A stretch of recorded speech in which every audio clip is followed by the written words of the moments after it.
Hello, good morning all of you. Welcome to Amrit Gyan. आइए आज हम स्टार्ट करते हैं आज के कुछ एमसीक्यूज यानी मल्टीपल चॉइस क्वेश्चन जो कि आपके बीएससी नर्सिंग एंट्रेंस एग्जाम के लिए बहुत ही महत्वपूर्ण है।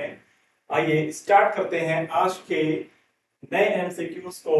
देखिए, आज का पहला क्वेश्चन है आज के सेशन का फर्स्ट क्वेश्चन।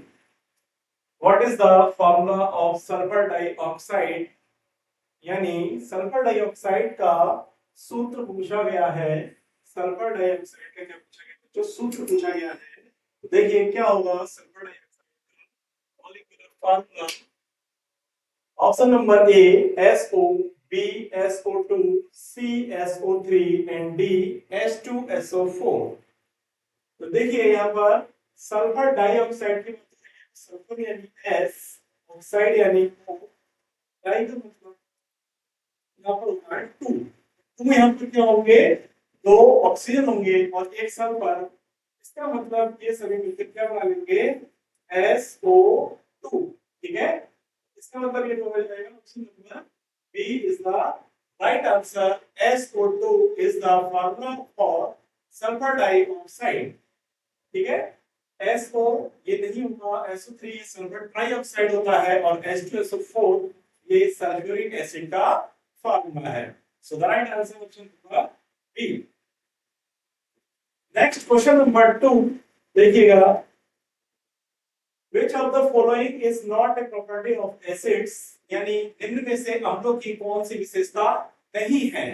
तो नहीं है यानी कि नॉट नॉट है यानी नॉट वाले क्वेश्चन को बहुत ध्यान से करना होता है, क्योंकि इसमें एक ऑप्शन ऐसा होगा जो एसिड की प्रॉपर्टी नहीं है, बाकी सभी एसिड्स की प्रॉपर्टी होगी। तो sour taste option number A, स्वाद में खट्टे होते हैं। जी हाँ, एसिड स्वाद में खट्टे होते हैं। B turns blue litmus paper red यानी नीले लिटमस पेपर को लाल कर देते हैं। ये भी ऑप्शन सही है। सी स्लिपरी फील, नहीं ये स्लिपरी फील नहीं होते हैं, मतलब ये फिसलनदार नहीं होते हैं। फिसलनदार क्या बोलते हैं बच्चों, क्षार जो है वो फिसलनदार होते हैं। तो ऑप्शन नंबर सी एसिड की प्रॉपर्टी नहीं है। इसका मतलब जो एसिड की प्रॉपर्टी नहीं है वही हमारा राइट आंसर होगा। So the right answer option number C, slippery feel is not a property of acid.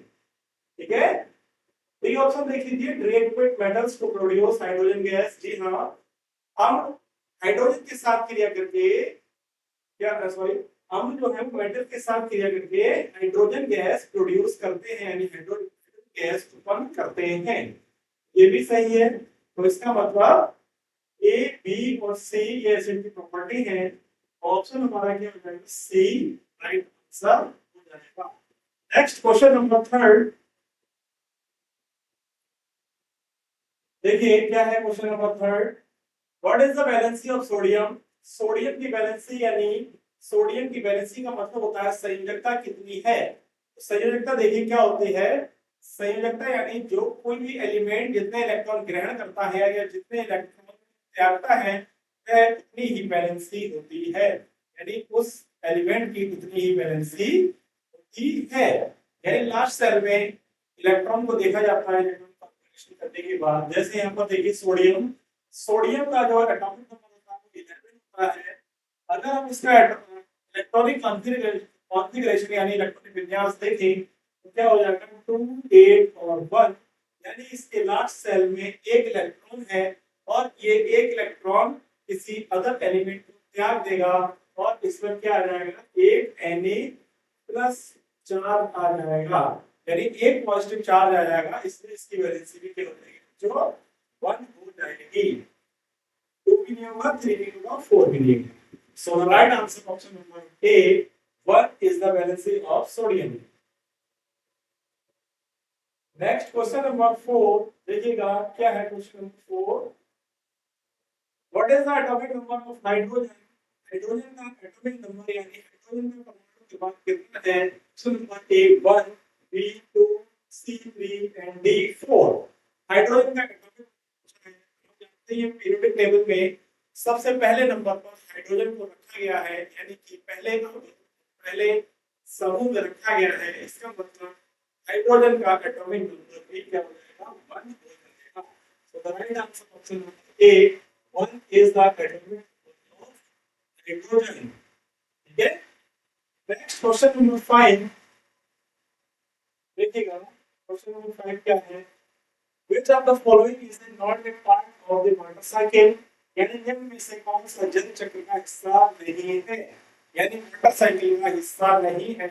देखिए ऑप्शन नंबर ए इवेपोरेशन यानी बाष्पीकरण, बी प्रेसिपिटेशन यानी वर्षा, सी फोटोसिंथेसिस यानी प्रकाश संश्लेषण एंड डी कंडेंसेशन यानी संघनन। देखिए मोटरसाइकिल क्या होता है समझ लीजिएगा। मोटरसाइकिल किसे कहते हैं, जल चक्र क्या होता है। देखिए जल चक्र एक ऐसा चक्र है जिसमें देखिए जैसे कोई तालाब है, ठीक है, जैसे यहाँ पर मान लिया हमने एक तालाब है यानी पॉन्ड है। अब क्या होगा, सूर्य की रोशनी से इस पर पड़ेगी तो ये क्या हो जाएगा, गर्म हो जाएगा, हीट होने लगेगा और हीट होने के बाद ये वेपर में चेंज हो जाएगा। इसमें चेंज होगा, वेपर में चेंज होगा और वेपर से क्या होगा बच्चों, बादल बनेंगे, ठीक है। इस तरीके से बादल बनेंगे और बादल बनने के बाद ये कंडेंसेशन क्रिया होगी और पहले क्या होगा, सूर्य की ऊष्मा से यहाँ पर इवेपोरेशन होगा यानी बाष्पीकरण होगा, यानी कि बाष्पीकरण भी इसमें प्रोसेस होगा, ठीक है। और इसके बाद फिर ये भाप ठंडा होकर बादल बनेंगे यानी कंडेंसेशन होगा, कंडेंसेशन भी होगा, डी ऑप्शन भी सही है। फिर इसके बाद में ये वर्षा करेंगे तो ये जल के रूप में तालाब में फिर से आ जाएगा, ठीक है, फिर से तालाब में ये वाटर के रूप में आ जाएगा।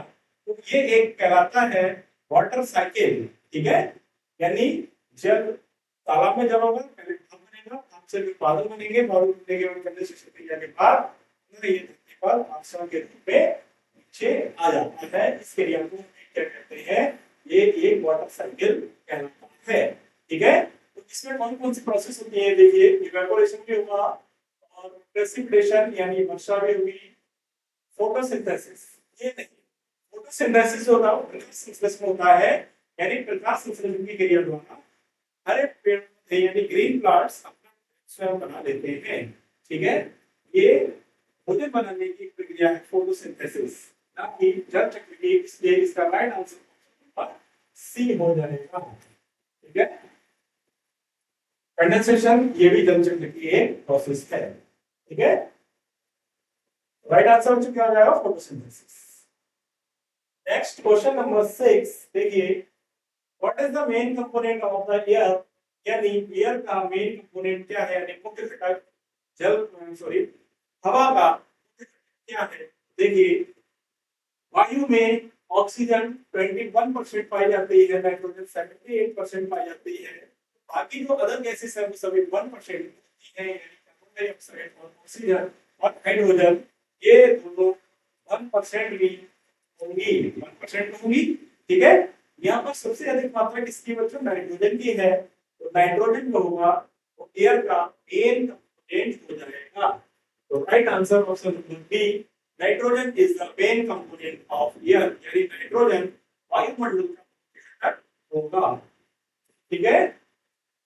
चलिए आगे बढ़ते हैं, नेक्स्ट क्वेश्चन, क्वेश्चन नंबर 7,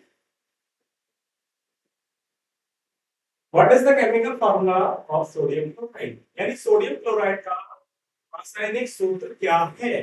देखिए सोडियम यानी Na, क्लोराइड यानी Cl, सोडियम Na क्लोराइड यानी Cl, सोडियम पर एक पॉजिटिव चार्ज होता है, Cl पर एक माइनस चार्ज होता है, नेगेटिव चार्ज होता है, तो ये दोनों आपस में मिलकर क्या बना देते हैं बच्चों, NaCl बना देते हैं, NaCl यानी सोडियम बना देते हैं। तो इसका मतलब ऑप्शन नंबर बी इसका राइट आंसर हो जाएगा, क्योंकि सोडियम क्लोराइड होगा NaCl और Na2O सोडियम हाइड्रोक्साइड होता है, ठीक है। तो B is the right answer. Next question number 8 देखिए, which of the following is an alkali metal, निम्न में से कौन सा क्षारीय धातु है। यहाँ पर क्षारीय धातु की बात हो रही है, तो option number A calcium, B sodium, C iron and D zinc. ठीक है, कौन कौन से हैं? कैल्शियम, सोडियम, आयरन और जिंक। एल्कली मेटल यानी क्षारीय धातु है। देखिए क्षारीय धातु क्या होती है, ध्यान लीजिए। क्षारीय धातु यानी इसमें से सोडियम एक क्षारीय धातु है, इस पर एक पॉजिटिव चार्ज रहता है। ठीक है, यानी Na+। ठीक है, तो सोडियम एक क्षारीय धातु कहलाएगी और कैल्शियम, आयरन, जिंक ये तीनों क्षारीय धातु नहीं होंगी। ठीक है, right answer option number B. Next question की बात करें, question number 9, which of the following compounds is known as table salt? निम्न में से कौन सा यौगिक टेबल सॉल्ट के नाम से जाना जाता है? टेबल सॉल्ट का मतलब साधारण, साधारण किस नाम से जानते हैं? देखिए sodium sulphate NaSO4, Na2SO4, sodium chloride यानी NaCl, सोडियम बाइकार्बोनेट NaFCO3 और पोटेशियम क्लोराइड यानी KCl। ठीक है, टेबल सॉल्ट में क्या होता है बच्चों? सोडियम और क्लोरीन होता है, सोडियम और क्लोराइड मिलकर सोडियम क्लोराइड बनता है। यानी टेबल सॉल्ट का फॉर्मूला क्या होता है? NaCl। B option is the right answer, sodium chloride. Table salt को सोडियम क्लोराइड के नाम से भी जानते हैं। सोडियम सल्फेट, सोडियम बाइकार्बोनेट, नहीं। नेक्स्ट क्वेश्चन नंबर 10, देखिए 10 क्या है question number, which of the following is a noble gas? निम्न में से कौन सी नोबल गैस है? नोबल गैस का मतलब आदर्श गैस या अक्रिय गैस है। देखिए ऑक्सीजन, नाइट्रोजन, नियोन, क्लोरीन। ठीक है, देखिए नोबल गैस क्या होती है? ये किसी अदर एलिमेंट से रिएक्ट नहीं करती है क्योंकि इसके लार्ज सेल से भरे होते हैं। लार्ज सेल, अंतिम सेल पूर्ण रूप से भरे होने के कारण यह है एक नोबल गैस कहलाती है, यानी आदर्श गैस कहलाती है। देखिएगा option number A oxygen, B nitrogen, C neon, D chlorine. जिसमें से ऑक्सीजन में लास्ट सेल में 2 इलेक्ट्रॉन की कमी होती है, नाइट्रोजन में 3 इलेक्ट्रॉन की कमी होती है, में 1 इलेक्ट्रॉन की कमी होती है, और बचा हम सी नियोन। नियोन जो है इसके लास्ट सेल में पूर्ण रूप से भरे होते हैं, यानी इसके अंतिम कोश में इलेक्ट्रॉन पूर्ण रूप से भरे होने के कारण नियोन ए कैसी गैस है बच्चों? नोबल गैस है। Right answer option number C. ठीक है, ए, बी, डी ये तीनों ऑप्शन गलत हो जाएंगे। Neon is the gas. Next question 11, देखिए the process by which plants make their food is called, वह प्रक्रिया जिससे पौधे अपना भोजन बनाते हैं उसे क्या कहा जाता है? देखिएगा पहला रेस्पिरेशन यानी श्वसन। श्वसन में क्या होता है? जैसे हम सांस लेते हैं एक श्वसन क्रिया होती है, श्वसन क्रिया में हम ऑक्सीजन को ग्रहण करते हैं और कार्बन डाइऑक्साइड को रिलीज करते हैं, ये रेस्पिरेशन क्रिया होती है। फर्मेंटेशन यानी किण्वन। किण्वन में क्या होता है? किसी मतलब जैसे सिरका बनाते हैं, सिरका बनाने के लिए उस पदार्थों को समझ बनाकर उसका सिरका बना देते हैं। ठीक है, या जो अल्कोहल बनती है उसमें शुगर होती है उसको सड़ा गला बनाया जाता है। ठीक है, किण्वन ये बैक्टीरिया होते हैं छोटे छोटे, और ये क्रिया फर्मेंटेशन किण्वन कहलाती है। ठीक है, सी फोटोसिंथेसिस। फोटोसिंथेसिस एक ऐसी प्रक्रिया है जिसमें हरे पेड़ पौधे अपना भोजन स्वयं बनाते हैं, और फोटोसिंथेसिस के लिए 4 आवश्यक कंपोनेंट पाए जाते हैं। 4 पाए जाते हैं। एक से सनलाइट यानी सूर्य का प्रकाश, और दूसरा कार्बन डाइऑक्साइड, तीसरा क्लोरोफिल, और चौथा वाटर। ये चारों जब आपस में मिलते हैं तो फोटोसिंथेसिस की क्रिया होती है। क्लोरोफिल हरी पत्ती पाया जाता है। ठीक है, और पेड़ की जो जड़ होती है, हरे प्लांट्स की जड़ होती है, वो वाटर को जमीन से अवशोषित करती है। CO2 वायुमंडल से कार्बन डाइऑक्साइड को ग्रहण करती है, और सूर्य के प्रकाश की उपस्थिति में होती है, जिससे हरे पेड़ पौधे आहार बना देते हैं और जीवित रहते हैं। तो इसका मतलब इसका right answer option C photosynthesis. ठीक है, डाइजेशन यानी पाचन भी नहीं होगा, ए रेस्पिरेशन, बी फर्मेंटेशन नहीं होगा, नहीं डी डाइजेशन होगा। कौन सा ऑप्शन सही होगा? फोटोसिंथेसिस। इसके द्वारा पेड़ पौधे में। Next question number 12, what is the chemical formula for ammonia? Ammonia का रासायनिक सूत्र क्या है? देखिएगा, अमोनिया जो है नाइट्रोजन और हाइड्रोजन से मिलकर बनती है। किससे मिलकर बनती है? नाइट्रोजन से मिलकर बनती है। तो नाइट्रोजन यानी एन, एन की वैलेंसी -3 होती है और हाइड्रोजन की +1 होती है। और जब ये दोनों मिलेंगे तो क्या बना लेंगे? NH3 बना लेते हैं, कि अमोनिया बन जाता है। इसका मतलब इसका राइट आंसर ऑप्शन नंबर ए हो जाएगा। Next question number 13, what is the atomic number of chlorine? Chlorine का परमाणु क्रमांक कितना है? देखिए, क्लोरीन यानी Cl, Cl का परमाणु क्रमांक आप जानते हैं। उम्मीद है आप लोगों ने 1 से लेकर 30 तक सभी एटॉमिक नंबर याद कर लिए होंगे। तो आप बताइए इसका क्या आंसर होगा? ठीक है, तो बच्चों option number A 17 is the right answer. Chlorine का एटॉमिक नंबर 17 होता है। ठीक है, नेक्स्ट क्वेश्चन नंबर 14 की बात करें। देखिए, which of the following is a characteristic of bases? यानी निम्न में क्षारों की विशेषता क्या है? देखिए, ऑप्शन नंबर ए सॉल्ट टेस्ट यानी स्वाद में खट्टे होते हैं, जी नहीं। बेस स्वाद में खट्टे नहीं होते हैं।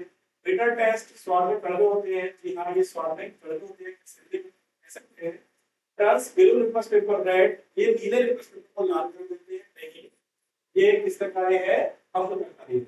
React with acid to form salt, यानी रिएक्ट विद एसिड यानी अम्लों के साथ क्रिया करके रबड़ बनाते हैं, ये भी सही है। ठीक है, क्षार जो है वो अम्लों के साथ क्रिया करके रबड़ बनाते हैं, तो ये भी सही है। ठीक है, तो इसका मतलब इसमें दो ऑप्शन सही हो सकते हैं, बिटर टेस्ट और react with acid to form salt. ठीक है, ये दोनों ऑप्शन इसके सही हो जाएंगे। Next question number 15, what is the molecular formula for carbon dioxide? Carbon dioxide का सूत्र क्या है? कार्बन के लिए हम लिखते हैं C और ऑक्साइड के लिए लिखते हैं हम क्या लिखते हैं? O। ठीक है, ऑक्साइड यानी ऑक्सीजन और डाई यानी 2। जब ये मिलेगा ये क्या बना देगा? CO2 यानी carbon dioxide. Option number A is the right answer. B option CO, ये कार्बन मोनोऑक्साइड होता है। C2O और C2O2 ये किसी का भी नहीं होता है, ये कोई मॉलिक्यूलर फार्मूला नहीं है। तो option number A CO2 is the molecular formula of carbon dioxide. Next question number 16, देखिए,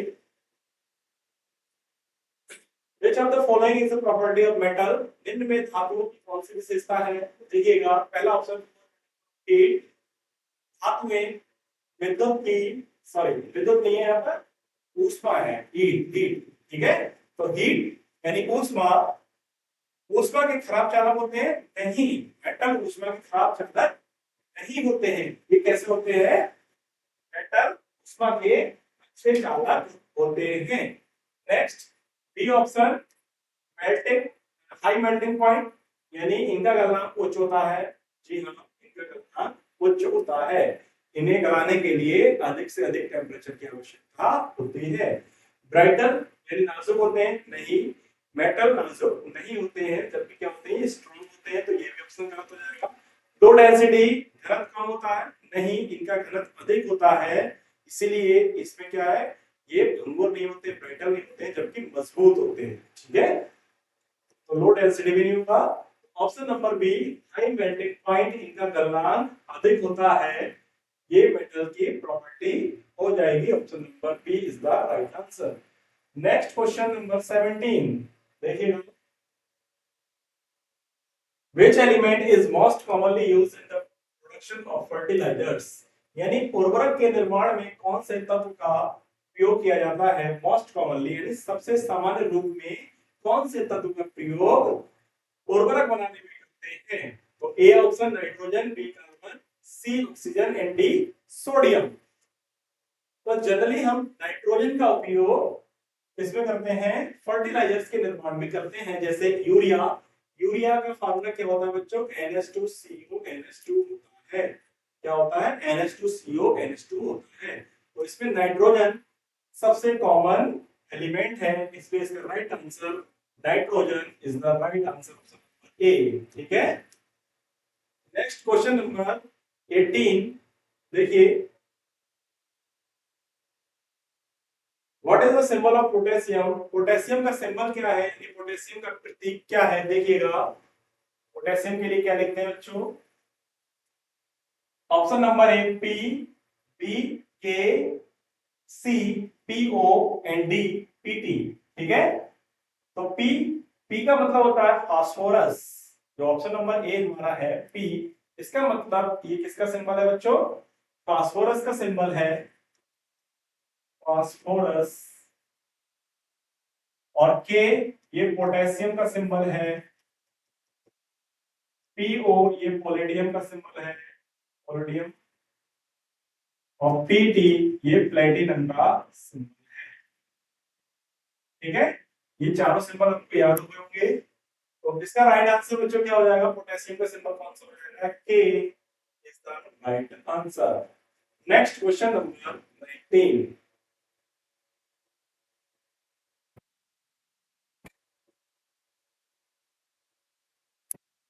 which of the following substances is a good conductor of electricity? निम्न में से कौन सा पदार्थ विद्युत का अच्छा चालक है? तो देखिए, option number A rubber, B water, C copper and D would.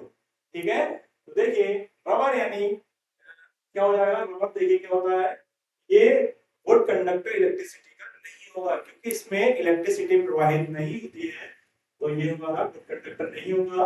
Water, water में भी इलेक्ट्रिसिटी प्रवाहित नहीं होती है, ये भी गुड कंडक्टर नहीं होगा। कॉपर, जी हाँ, कॉपर एक ऐसी धातु है, एक ऐसा मेटल है जिसमें इलेक्ट्रिसिटी का प्रवाह आसानी से हो जाता है। जैसे जो घरों में वायरिंग होती है, जो तार प्रयोग किए जाते हैं कॉपर के ही बने होते हैं, और कॉपर के तार सबसे अच्छे माने जाते हैं। Option number C is the right answer.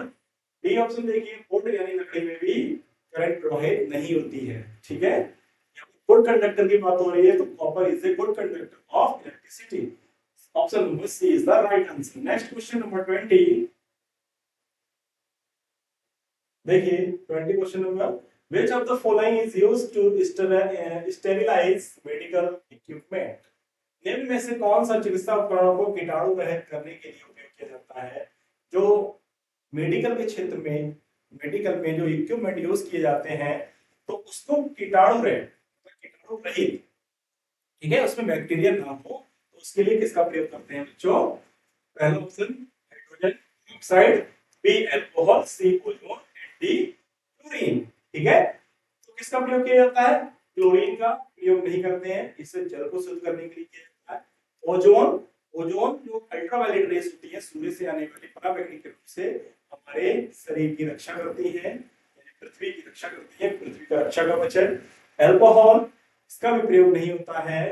Option number A hydrogen peroxide, इसका जनरली फॉर्मूला है H2O2 होता है, और इसका प्रयोग भी किसमें करते हैं? चिकित्सा उपकरणों को कीटाणु रहित बनाने के लिए किया जाता है। So the right answer option number A hydrogen peroxide. Next question number 21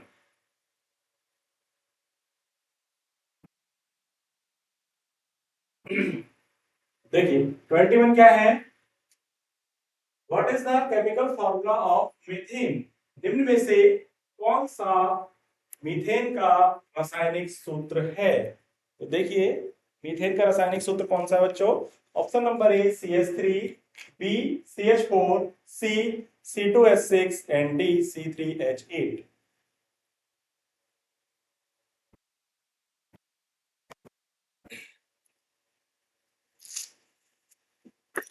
आइए देखिए, CH3 ये क्या होता है? मेथाइल। क्या होता है बच्चों? मिथाइल, ठीक है। और CH4 ये मीथेन, क्या है बच्चों, मीथेन। C2H6 ये एथेन का फार्मूला है, और C3H8 ये प्रोपेन का फार्मूला, क्योंकि एक कार्बन पर होता है मेन, दो कार्बन पर ब्यूट सॉरी एथ, और तीन कार्बन पर प्रो। तो इसका मतलब हमसे पूछा गया है मीथेन, तो option number B is the right answer. Methyl ethane, ये तीन भी ऑप्शन गलत हो जाएंगे। तो B CH4 is the chemical formula of methane. Next question number 22, देखिए क्या है 22। Which of the following is a physical change? निम्न में से कौन सा भौतिक परिवर्तन है? भौतिक परिवर्तन आप जानते हैं, कई बार बता चुके हैं। भौतिक परिवर्तन में जब एक पदार्थ को दूसरे पदार्थ में चेंज करते हैं तो वापस उसे अपनी अवस्था में लाया जा सकता है। तो इस परिवर्तन को भौतिक परिवर्तन या फिजिकल चेंज कहते हैं। जैसे बर्निंग ऑफ पेपर यानी कागज को जलाने के बाद राख बन जाता है, और राख को नहीं बनाया जा सकता, तो ये केमिकल चेंज का एग्जांपल है, फिजिकल चेंज नहीं होगा।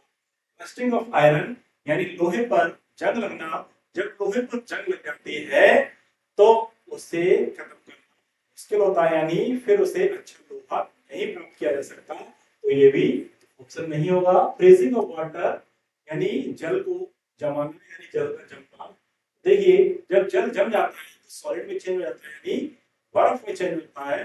जब बर्फ को उनमें हीट दी जाए या थोड़ा सा टेम्परेचर दिया जाए तो क्या होता है, चेंज हो जाता है। तो ये क्रिया क्या कहलाएगी, फिजिकल चेंज के अंदर आ जाएगा। ये प्रोसेस या परिवर्तन फिजिकल चेंज का। डाइजेशन, जब भोजन पच जाता है तो बच्चों को भोजन नहीं मिल सकता, तो ये भी फिजिकल चेंज नहीं होगा। Right answer option number C, freezing of water is a physical change, ठीक है, यानी जल का जमना भौतिक परिवर्तन है, ठीक है। नेक्स्ट क्वेश्चन नंबर 23 यानी 23, which gas is released when hydrochloric acid react with zinc? यानी कि देखिएगा हाइड्रोक्लोरिक अम्ल के साथ जिंक की क्रिया के दौरान कौन सी गैस निकलती है? जब HCl यानी हाइड्रोक्लोरिक एसिड जिंक के साथ क्रिया करता है तो कौन सी गैस निकलती है? देखिए क्रिया करके देख लेते हैं। Zn यानी जिंक, जिंक का क्या फार्मूला होता है Zn, और हाइड्रोक्लोरिक एसिड का फार्मूला होता है HCl। जब ये रिएक्ट करेगा तो बच्चों क्या बनेगा, ZnCl बन जाएगा, हाइड्रोजन गैस निकल जाएगी, ठीक है, हाइड्रोजन गैस निकल जाएगी,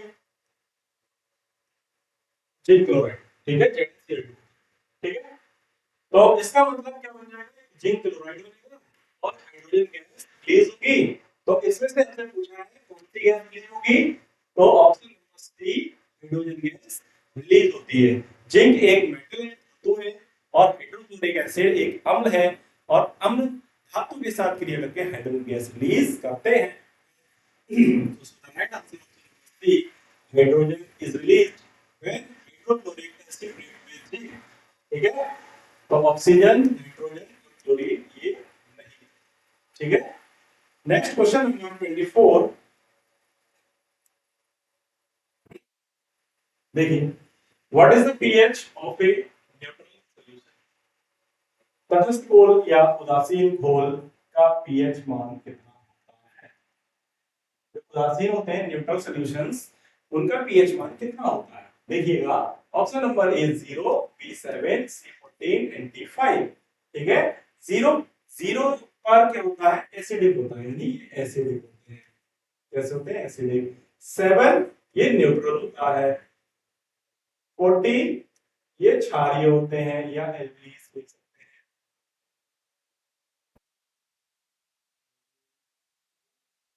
और 5 पर ये भी एसिड होते हैं। अब इसमें से पूछा है न्यूट्रल सॉल्यूशन, तो न्यूट्रल सॉल्यूशन हमारा क्या होगा, जो 7, जो शुद्ध वाटर है यानी प्योर वाटर होता है, शुद्ध जल को हमेशा न्यूट्रल होता है और उसका पीएच मान 7 होता है। बाकी ऑप्शन मुझे गलत हो जाएंगे। Option number B is the right answer. Next question number 25, which of the following is a property of acid? निम्न में से अम्लों की विशेषता है। अम्लों की विशेषता पूछी गई है। Option number A bitter taste, यानी स्वाद में कड़वे होते हैं। जी नहीं, स्वाद में कड़वे क्या होते हैं बच्चों? क्षार होते हैं। स्लिपरी फील, तो स्लिपरी फील भी नहीं होते हैं, ये भी क्षारों की विशेषता है।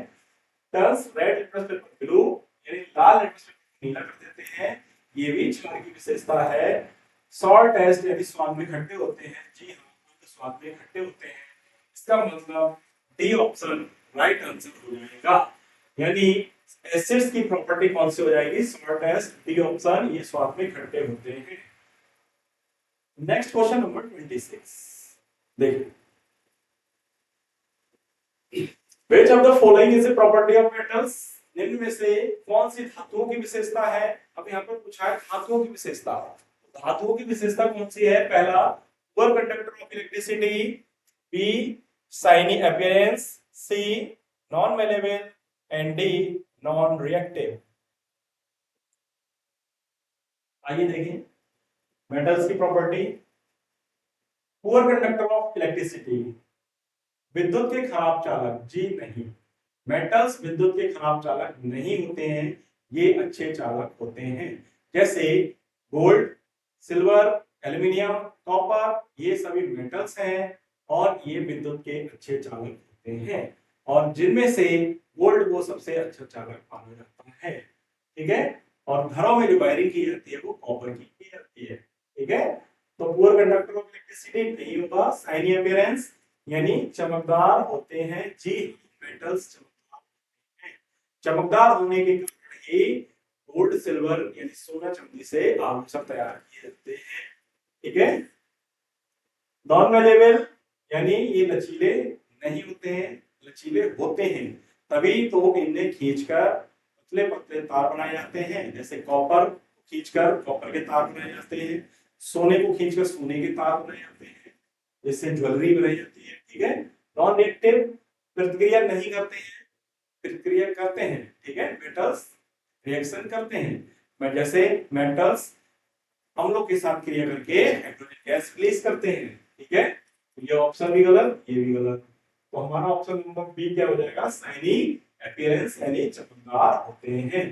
ठीक है, नेक्स्ट क्वेश्चन 27,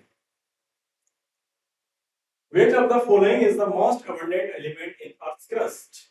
यानी पृथ्वी की पपड़ी में सबसे प्रचुर मात्रा में कौन सा तत्व पाया जाता है? देखिए option number A oxygen, B silicon, C calcium, D aluminium.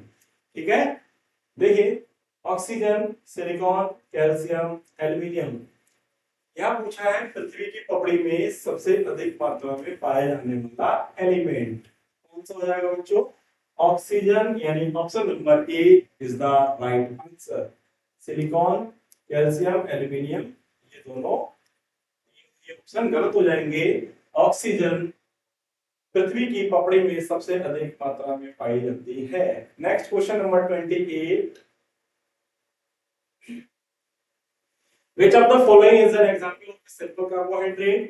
निम्न में से कौन सा एक सरल कार्बोहाइड्रेट का उदाहरण है? सिंपल कार्बोहाइड्रेट की बात हो रही है तो देखिए option number A starch, B glucose, C sucrose, C और डी सेलुलोज। ठीक है, सेलुलोज जटिल कार्बोहाइड्रेट। ठीक है, जो सेलुलोज किसमें पाया जाता है बताइए? सेलुलोज जो है वो पेड़ पौधों में पाई जाती है, घास में। ठीक है, इसका मतलब देखिए option number B glucose. Glucose एक ऐसा कार्बोहाइड्रेट है जो सिंपल कार्बोहाइड्रेट के अंदर आता है और जिसका फॉर्मूला क्या होता है? C6H12O6 होता है। ग्लूकोज का फॉर्मूला बच्चों क्या होता है? C6H12O6 होता है और ये एक ऐसा कार्बोहाइड्रेट है जो सिंपल कार्बोहाइड्रेट के अंतर्गत आता है। ठीक है, इसे मोनोसैकेराइड भी कहते हैं, मोनोसैकेराइड कार्बोहाइड्रेट। ठीक है, स्टार्च, ग्लूकोज, सेलुलोज नहीं। Option number B is the right answer. Next question number 29, which element is used which element is most commonly found in all living organisms? यानी जो लिविंग थिंग्स होते हैं निम्न में कौन सा तत्व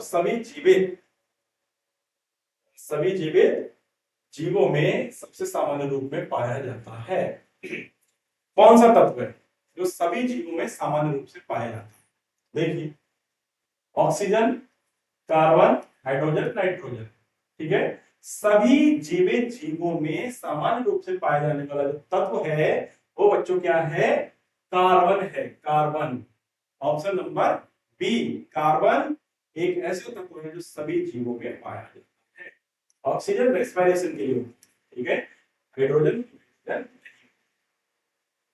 next question, question number 30,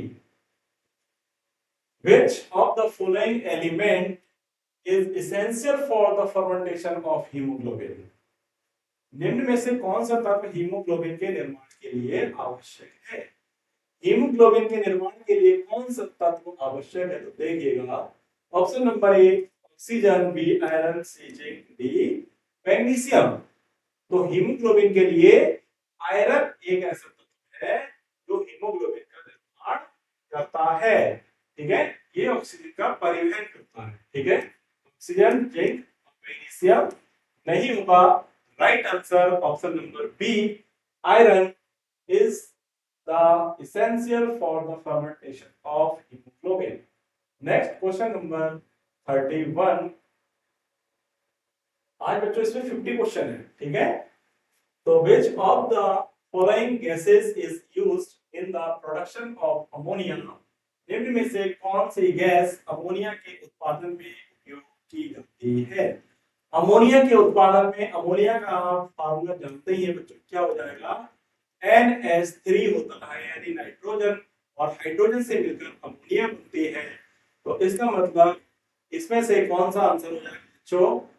nitrogen, oxygen होती नहीं है, कार्बन डाइऑक्साइड में नहीं होती है, हाइड्रोजन होती है। तो इसमें जनरली अमोनिया के निर्माण में नाइट्रोजन गैस जिम्मेदार होती है, हाइड्रोजन भी नहीं होता।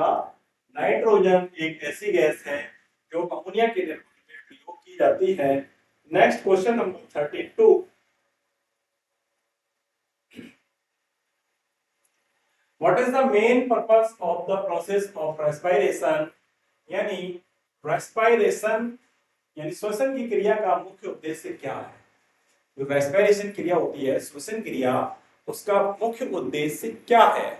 देखिएगा, to produce food for the body, यानी शरीर के लिए आहार का निर्माण। To release energy from food, यानी भोजन से ऊर्जा जारी करता है। नेक्स्ट नेक्स्ट क्या है? To expel waste product from body, यानी शरीर से वेस्ट पदार्थ बाहर निकलता है। To absorb oxygen from the environment, यानी वातावरण से ऑक्सीजन को अवशोषित करता है। देखिए क्या हो जाएगा, श्वसन की क्रिया का उद्देश्य, श्वसन की क्रिया का उद्देश्य शरीर के लिए आहार का निर्माण करता है नहीं, ठीक है। भोजन से ऊर्जा जारी करता है, जी हाँ, भोजन से ऊर्जा को रिलीज करता है। श्वसन क्रिया से क्या होता है? भोजन से ऊर्जा मिलती है, शरीर से एक्सेस उत्पादन नहीं, वातावरण से ऑक्सीजन को एक्सेस करता है, ठीक है। तो right answer option number B, भोजन से ऊर्जा जारी करता है, यह श्वसन की क्रिया का मुख्य उद्देश्य है। क्वेश्चन नंबर 33 देखिए क्या है? Which of the following compounds is commonly known as vinegar? ठीक है, विनेगर देखिए, निम्न में से कौन सा यौगिक आमतौर पर सिरके के नाम से जाना है? विनेगर, सिरका। तो सिरका किस नाम से जाना है? देखिएगा, पहला option acetic acid, B lactic acid, C citric acid, D tartaric acid, ठीक है। एसिटिक एसिड ये विनेगर यानी सिरका का कंपोनेंट है। लैक्टिक एसिड ये मिल्क में पाया जाता है, इसमें पाया जाता है मिल्क में। सिट्रिक एसिड ये नींबू के खट्टे पदार्थ जो भी होते हैं उसमें पाया जाता है। और टार्टरिक एसिड ये इमली में पाया जाता है, ठीक है। देखिए, एसिटिक एसिड सिरके में पाया जाता है, लैक्टिक एसिड मिल्क में पाया जाता है, सिट्रिक एसिड नींबू आंवला में पाया जाता है, ठीक है। तो यहाँ पर पूछा है विनेगर, तो विनेगर के लिए एसिटिक एसिड होगा, ठीक है। राइट आंसर ऑप्शन नंबर ए, ठीक है। Next question number 34। What is the common name for H2O? H2O का सामान्य नाम क्या है? H2O का सामान्य नाम क्या होगा? देखिएगा, oxygen, B water, C hydrogen, and D hydrogen peroxide. Oxygen ये O2 होता है, ये डाई मॉलिक्यूल होता है, दो वाटर ये H2O होता है, हाइड्रोजन H2 लिखते हैं, और H2 हाइड्रोजन पेरोक्साइड को H2O2 लिखते हैं। तो H2O देख लीजिए क्या हो जाएगा, जो H2O यानी जल यानी वाटर, वाटर क्या होता है, जल का मतलब H2O का सामान्य नाम वाटर हो जाएगा। ठीक है, next question number 35, which of the following is a good example of a non metal? निम्न में से कौन एक अच्छा उदाहरण है किसका? गैर नॉन, निम्न में से नॉन मेटल का अच्छा उदाहरण क्या है? देखिए नॉन मेटल क्या है? Iron, oxygen, gold, copper. ठीक है, अब इसमें पूछा है नॉन मेटल क्या है। देखो आयरन भी मेटल है, गोल्ड भी मेटल है, और कॉपर भी मेटल है। ठीक है, ऑक्सीजन क्या है? ये नॉन मेटल है जो गैसियस स्टेट में पाई जाती है।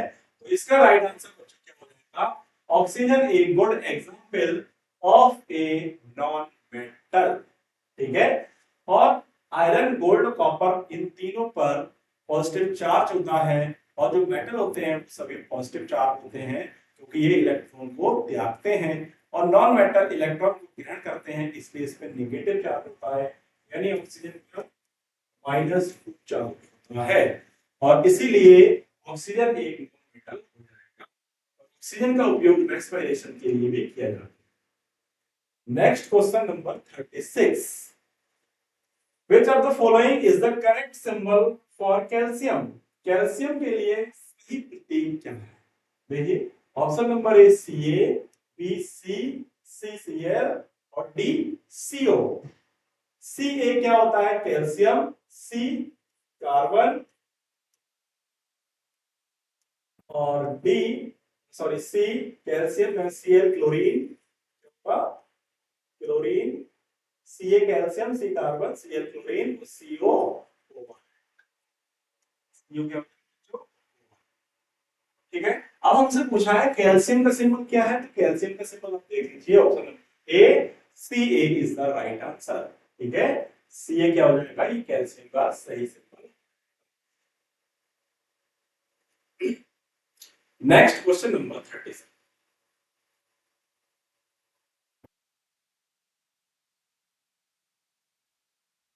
देखिए 37 ये, the process of changing a liquid into A gas is called, यानी लिक्विड को गैस में चेंज करना है, इसको लिक्विड को ट्रांसफर करना है गैस में, यानी तरल से गैस में चेंज करना है, तो क्या किया जाएगा? मेल्टिंग यानी गलाया जाएगा, कंडेंसेशन यानी संघनन किया जाएगा, इवेपोरेशन यानी बाष्पीकरण, या फ्रीजिंग यानी जमना। जब मेल्टिंग करेंगे तो उससे द्रव अवस्था में होता है, यानी सॉलिड से लिक्विड में बदलता है, तो मेल्टिंग क्रिया होती है, तो ये नहीं होगा। कंडेंसेशन यानी संघनन, यानी गैस से जब लिक्विड में चेंज करते हैं तो कंडेंसेशन की क्रिया होती है। इवेपोरेशन, लिक्विड से गैस में चेंज करते हैं तो इवेपोरेशन होता है। जी हाँ, option number C is the right answer. Evaporation क्या हो जाएगा? लिक्विड से गैस में चेंज करने की एक क्रिया हो जाएगी, बाष्पीकरण। डी ऑप्शन है फ्रीजिंग, फ्रीजिंग यानी जमना, यानी लिक्विड से बर्फ में चेंज करना। ठीक है, तो ऑप्शन नंबर सी इवेपोरेशन एक ऐसी क्रिया है, बाष्पीकरण एक ऐसी क्रिया है जिसमें लिक्विड को गैस में चेंज किया जाता है। ठीक है, next question number 30, which of the following is an example of an ionic compound? निम्न में से कौन सा एग्जाम्पल आयनिक कंपाउंड का है, यानी आयनिक यौगिक का उदाहरण से क्या है? देखिए option number A sodium chloride, B water, C carbon dioxide, and D oxygen.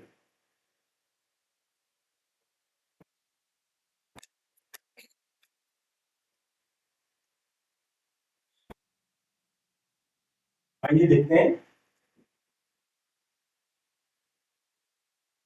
Ionic compound क्या होते हैं, इसमें आयनों का ट्रांसफॉर्मेशन, मतलब क्या होता है, इलेक्ट्रॉन का ट्रांसफॉर्मेशन होता है, और इलेक्ट्रॉन का ट्रांसफॉर्मेशन होने के कारण जो एलिमेंट ट्रांसफर करता है, इलेक्ट्रॉन को त्यागता है, उसमें पॉजिटिव चार्ज आता है, और जो ग्रहण करता है उस पर नेगेटिव चार्ज आ जाता है।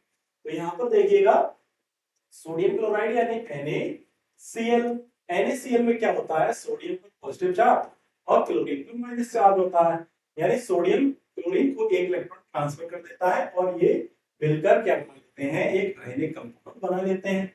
तो इसका मतलब ये राइट आंसर क्या हो जाएगा, जो option number A sodium chloride हो जाएगा।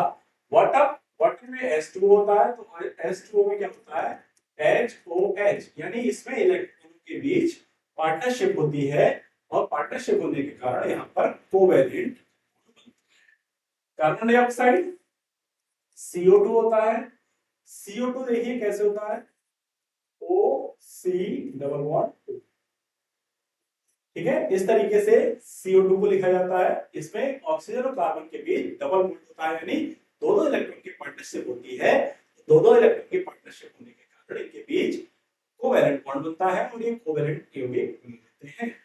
ऑक्सीजन, ऑक्सीजन क्या होता है, O2, यानी O2 में क्या होता है, O डबल, यानी दोनों ही ऑक्सीजन के बीच डबल बॉन्ड बनता है, ठीक है, ऑक्सीजन ऑक्सीजन के बीच डबल बॉन्ड बनता है, और इसमें भी कोवैलेंट बॉन्ड बनने के कारण ये एक कोवैलेंट कंपाउंड का एग्जांपल है, ठीक है। तो आयनिक कंपाउंड का यौगिक कौन सा है बच्चों, sodium chloride is the right answer, ठीक है। बाकी वाटर, कार्बन डाइऑक्साइड और ऑक्सीजन, ये तीनों ही कोवैलेंट कंपाउंड के एग्जांपल हैं, ठीक है। Next question number 39, which gas is responsible for global warming, कौन सी गैस ग्लोबल वार्मिंग के लिए जिम्मेदार है, ठीक है। ऑक्सीजन, नाइट्रोजन, कार्बन डाइऑक्साइड और देखिए ऑक्सीजन, ऑक्सीजन के बिना हम जीवित नहीं रह सकते, कोई भी जीवित मतलब प्राणी जो है सजीव वो जीवित नहीं रह पाएगा, क्योंकि रेस्पिरेशन के लिए, श्वसन के लिए ऑक्सीजन की आवश्यकता होती है। तो ये ऑक्सीजन जो है वो ग्लोबल वार्मिंग के लिए जिम्मेदार नहीं है। नाइट्रोजन, नाइट्रोजन भी ग्लोबल वार्मिंग के लिए जिम्मेदार नहीं है। नाइट्रोजन ये सबसे अधिक मात्रा में पाई जाने वाली गैस है, और इसका उपयोग जनरली, ठीक है, इसमें करते हैं फर्टिलाइजर के रूप में करते हैं, ठीक है, ये भी नहीं होगा। कार्बन डाइऑक्साइड यानी CO2, जी CO2 एक ऐसी गैस है जो कार्बन डाइऑक्साइड के लिए, सॉरी, ग्लोबल वार्मिंग के लिए जिम्मेदार है, ठीक है। CO2 यानी कार्बन डाइऑक्साइड ग्लोबल वार्मिंग के लिए जिम्मेदार गैस है, ठीक है। तो right answer option number C is the right. Hydrogen ये भी नहीं, हाइड्रोजन एक हल्की गैस, ठीक है। Next question number 40, which of the following acids is found in citrus fruit, यानी निम्न में से कौन सा अम्ल साइट्रस फलों में पाया जाता है। जो खट्टे फल होते हैं, सिट्रस मतलब होता है खट्टे फल, तो खट्टे फलों में कौन सा एसिड पाया जाता है, सिट्रस फलों में कौन सा अम्ल पाया जाता है। सल्फ्यूरिक एसिड नहीं, सल्फ्यूरिक एसिड नहीं पाया, ठीक है। एसिटिक एसिड ये सिरके का रूप है, इसका विनेगर यानी सिरके का रूप है। सिट्रस फलों में सिट्रिक एसिड पाया जाता है, कौन सा एसिड पाया जाता है, सिट्रिक एसिड। यहाँ पे देखिए सिट्रस और यहाँ पर सिट्रिक, तो सिट्रस से ही सिट्रिक बन जाएगा, इससे याद रखना। सिट्रस फ्रूट में सिट्रिक एसिड पाया जाता है, हाइड्रोक्लोरिक एसिड ये भी नहीं। तो right answer option number C, citric acid is found in citrus fruits. Next question number 41, देखिए 41 क्या है, What is the atomic number of oxygen, oxygen का परमाणु क्रमांक कितना है। ऑक्सीजन का परमाणु क्रमांक कितना है बच्चों, option number A 8, C B 6, C 16 and D 12, ठीक है। देखिए 8 पर क्या होता है, ऑक्सीजन, क्या होता है ऑक्सीजन, तो ऑक्सीजन के बारे में हमसे पूछा है, तो इसका मतलब ऑप्शन नंबर ए 8 ये राइट आंसर हो जाएगा, ठीक है। 6 पर क्या होता है, कार्बन, 16 पर सल्फर और 12 पर मैग्नीशियम। ठीक है, क्या हो जाएगा? मैग्नीशियम। देख लीजिए, 8 पर ऑक्सीजन और 6 पर कार्बन और 16 पर सल्फर और 12 पर मैग्नीशियम। ठीक है, तो याद आया? ठीक, तो ऑक्सीजन परमाणु क्रमांक 8 होता है। ये याद करने थे आपको, याद कर लिए होंगे परमाणु क्रमांक, वेद एटॉमिक नंबर और उनके सिंबल्स और उनके साथ में उनके नाम। ठीक है, इनको याद। Which of the following metals is used in making thermometer? यानी थर्मामीटर बनाने के लिए कौन से मेटल का उपयोग किया जाता है? देखिए, कौन सा मेटल का उपयोग किया जाता है थर्मामीटर में? Option number A mercury, B iron, C copper, D gold. ठीक है, गोल्ड ये ज्वेलरी बनाने में उपयोग किया जाता है। कॉपर ये वायरिंग वाले जो तार होते हैं, बिजली तार, उसको बनाने में किया जाता है। आयरन इसका भी उपयोग नहीं किया जाता है। क्या बचा बच्चों? मरकरी यानी Hg। Hg यानी हाइड्रोजन या मरकरी या पारा। तो मरकरी का उपयोग थर्मामीटर बनाने के लिए किया जाता है, इसलिए इसका right answer option number A mercury. ठीक है, इसका राइट आंसर है। Next question number 43। देखिए, what is the common name for NaOH?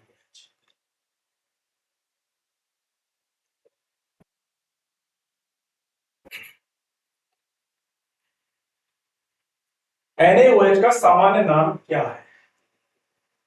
देखिए, NaOH का कॉमन नेम पूछा गया है, सोडियम क्लोराइड यानी NaCl होता है। Sodium hydroxide NaOH, sodium bicarbonate NaHCO3 होता है, सोडियम क्लोराइड Na2CO3। अब आप देख लीजिए, NaOH में कौन सा नाम है? NaCl, ये सोडियम क्लोराइड हो जाएगा। सोडियम हाइड्रोक्साइड यानी NaOH, बी ऑप्शन होगा सही। ठीक है, right answer B option. Sodium bicarbonate NaCO3 ये भी नहीं होगा। सोडियम कार्बोनेट Na2CO3 भी नहीं। ठीक है, तो NaOH क्या हो जाएगा? जो सोडियम हाइड्रोक्साइड, और ये एक क्षार होता है। NaCl एक लवण है, टेबल सॉल्ट, और NaOH एक क्षार है, sodium hydroxide. NaSCO3 sodium bicarbonate यानी एक धातु है, क्या है बच्चों? खाने का सोडा है, बेकिंग सोडा। और Na2CO3 ये धावन सोडा। ठीक है, नेक्स्ट क्वेश्चन नंबर 44। आइए देखते हैं 44 क्वेश्चन क्या है बच्चों। What type of bond is formed between sodium and chlorine in sodium chloride? यानी सोडियम क्लोराइड के बीच, जो सोडियम क्लोराइड है उसमें सोडियम और क्लोरीन के बीच कौन सा बॉन्ड पाया जाता है? सोडियम क्लोराइड होता है NaCl। ठीक है, देखते हैं कोवैलेंट बॉन्ड, हाइड्रोजन बॉन्ड, देखते हैं, इसको तोड़ते हैं। ये Na++Cl- में टूटेगा, यानी सोडियम क्लोरीन को एक इलेक्ट्रॉन ट्रांसफर कर रहा है, और जहां पर इलेक्ट्रॉनों का ट्रांसफॉर्मेशन होता है वहां आयनिक बॉन्ड होता है, आयनिक बॉन्ड। ठीक है बच्चों, क्या बनता है? Ionic bond. इसलिए इसका right answer option number B हो जाएगा। ठीक है, तो NaCl जो सोडियम क्लोराइड है उसमें Na और Cl यानी सोडियम और क्लोरीन के बीच आयनिक बॉन्ड बनता है, ना कि कोवैलेंट बॉन्ड, ना ही हाइड्रोजन बॉन्ड, ना ही metallic bond. Right answer option number B. Next question number 45। Which of the following is a property of acids? निम्न में कौन सी अम्लों की विशेषता है? तो देखिए, पहला slippery feel, B bitter taste, C touch red paper blue, और डी सॉल्ट टेस्ट। ठीक है,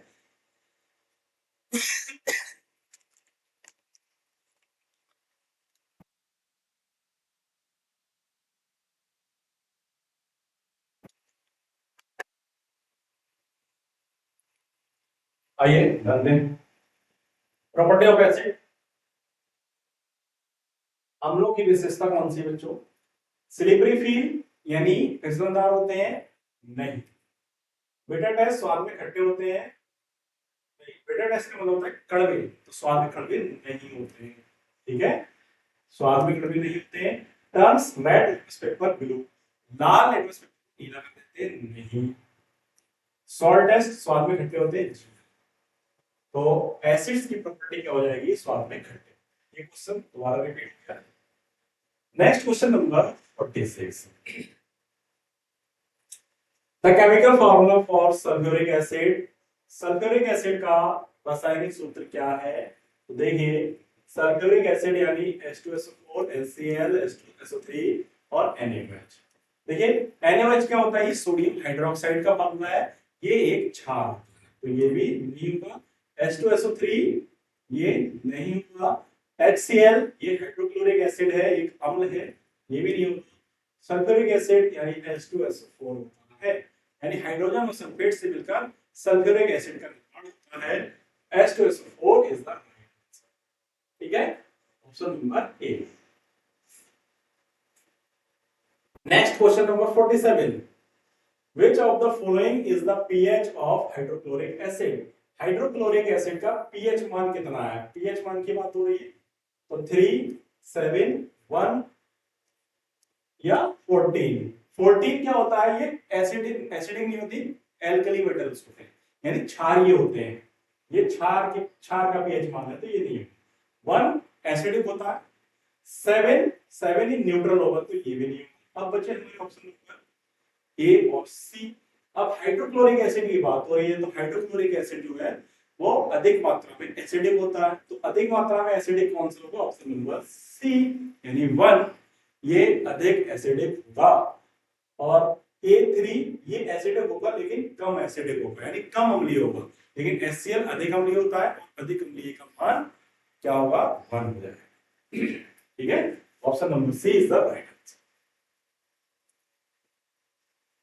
next question number 48, which of the following is the lightest metal, तो निम्न में से कौन सी धातु सबसे हल्की है, सबसे हल्की धातु की बात हो रही है। Option number A lithium, B sodium, C potassium, D magnesium. तो सबसे लाइटेस्ट यानी सबसे हल्की धातु लिथियम को माना गया है, जो बैटरी बनाने के लिए भी प्रयोग किया जाता है, ठीक है, तो लाइटेस्ट मेटल क्या हो गया, लिथियम, और लिथियम का उपयोग बैटरी होती है उसको बनाने में किया जाता है, जैसे मोबाइल की बैटरी होती है उसको, या इन्वर्टर की बैटरी, इसकी बैटरी भी होती है, जैसे मोबाइल की बैटरी है, इन्वर्टर की बैटरी, इसमें सभी में लिथियम का उपयोग किया जाता है, ठीक है, तो right answer option number A, lithium is the lightest metal, ठीक है। Next question 49, What is the molecular formula for glucose, तो ग्लूकोज का आणविक सूत्र क्या है, तो ग्लूकोज का आणविक सूत्र C6H12O6 होता है, option number A is the right answer, ठीक है। C12H12 हो गया, ये नहीं होगा, C12H11 ये चीनी का सूत्र, ठीक है। C6H10O5 भी नहीं होगा, C3H6O3 भी नहीं होगा, राइट आंसर C6H12O6 ये ग्लूकोज का मॉलिक्यूलर फार्मूला होगा, option A is the right answer. Next question number 50. देखिए, this is the last question of this session. Which of the following elements is used in the manufacture of electric bulb? निम्न में से कौन सा तत्व विद्युत bulb बनाने में उपयोग किया जाता है, तो विद्युत बल्ब बनाने में कौन सा एलिमेंट उपयोग होगा, देखिएगा, option number A copper, B tungsten, C silver, D gold, ठीक है।